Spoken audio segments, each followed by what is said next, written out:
Two parabolas have the same focus 4, 3 and their directrices are the x-axis and the y-axis respectively. So let's go ahead and draw our coordinate axis, mark the point 4, 3, which may be something like this.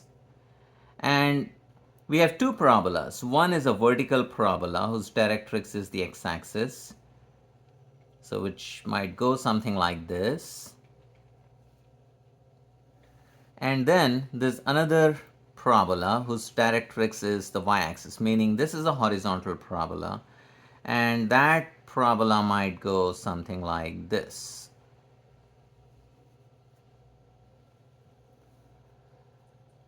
And they intersect at 2 points, A and B. And we are asked to find the square of the distance between them. All right, let's call this point F, the focus.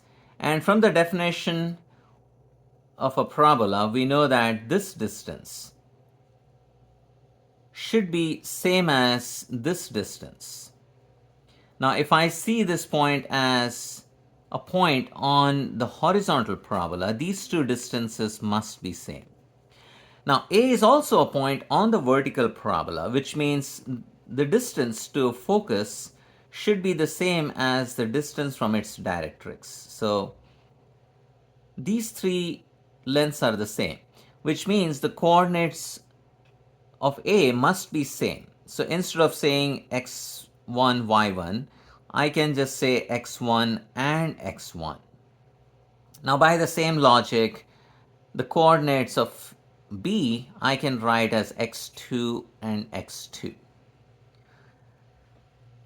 Now, applying the definition of parabola, the distance from A to F is x1 minus 4 quantity square plus x1 minus 3 quantity square is equal to x1.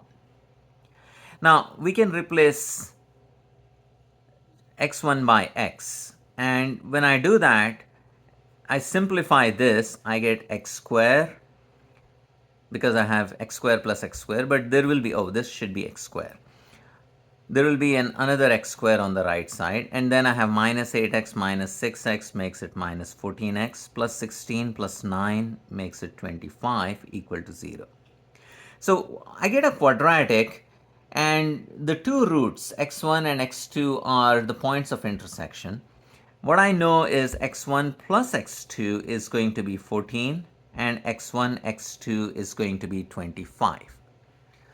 Now, what I'm required to find is AB square. So AB square is x2 minus x1 square plus another x2 minus x1 square. So that's going to be 2 times x2 minus x1 square, and I can rewrite x2 minus x1 square as x2 plus x1 square because I want to use this minus 4x1 x2. I have both sum and product available right here.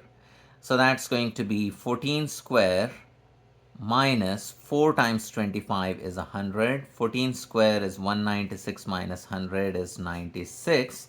So the answer is 2 times 96, which is 192.